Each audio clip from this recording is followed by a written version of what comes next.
சமைக்க வச்சுருந்த பாத்திரம் பறந்து பக்கத்து வீட்டுக்கு போகிற அளவுக்கு இன்றைக்கி நான் சமைச்சிருக்கேன். இன்றைக்கி காலைல ஏஞ்சதே லேட்டு. 8:15க்கு தான் எழுந்தேன். ஹஸ்பண்ட் வந்து சமைச்சு வச்சுட்டு போயிடுவாங்க ஃபர்ஸ்ட் ஷிஃப்ட் போனால். நான் அந்த ஞாபகத்துலேயே எழுந்துட்டேன். பார்த்தா மெசேஜ் பண்ணியிருக்காங்க சமைக்க முடியலன்னு சொல்லிட்டு. அதுக்கப்புறம் கடகடன்னு எல்லாம் செய்ய ஆரம்பித்தேன்.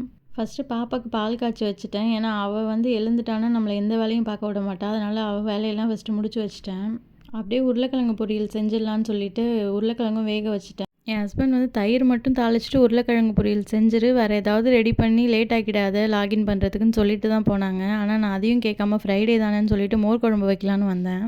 ஃபஸ்ட்டு காய் எல்லாத்தையும் கட் பண்ணி வச்சிடலான்னு சொல்லிட்டு உருளைக்கிழங்கு பொரியலுக்கும் குழம்புக்கும் தேவையான காய் எல்லாத்தையும் கட் பண்ணி வச்சுட்டேன். அதுக்குள்ளே வந்து உருளைக்கிழங்கும் வெந்துருச்சு. அதை நான் தண்ணியில் எடுத்து போட்டு வச்சுருந்தேன் சூடு ஆறுறதுக்காக.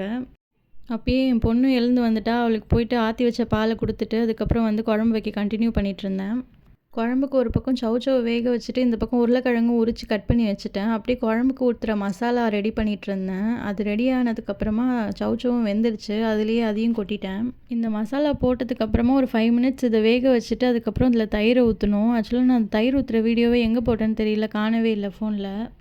அப்படியே கடைசியாக கொத்தமல்லியும் தூவி இறக்கி வச்சுட்டேன். அப்புறமா தான் ஞாபகம் வந்துச்சு சட்னி வேறு வைக்கணும்னு சொல்லிட்டு. அந்த டைமில் தான் எனக்கு ரொம்ப பதட்டம் ஆயிடுச்சு. ஐயோ சட்னி வைக்கணுமேன்னு சொல்லிட்டு அப்போ தான் பாத்திரத்தெல்லாம் பறக்க விட்டுட்டு இருந்தேன். சரின்னு கோச்சிட்டு போன பாத்திரத்தை எடுத்து மறுபடியும் பக்கத்தில் வச்சு வெங்காயம் தக்காளி வதக்கினேன். இது வெங்காயம் தனியாக தக்காளி தனியாலாம் வதக்க டைம் இல்லை. எல்லாத்தையும் ஒன்றா கொட்டி மொத்தமாக வதக்கிட்டு இருந்தேன்.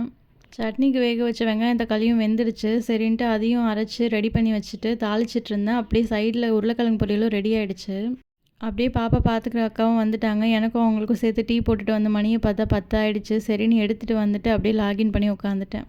இன்றைக்கி ஒர்க்கு ரொம்ப அதிகமாக இருந்துச்சு. சரி ஓகே ஏதாவது நல்லா சாப்பிட்லாம் ஈவினிங்னு சொல்லிவிட்டு இதெல்லாம் ஆர்டர் பண்ணோம்.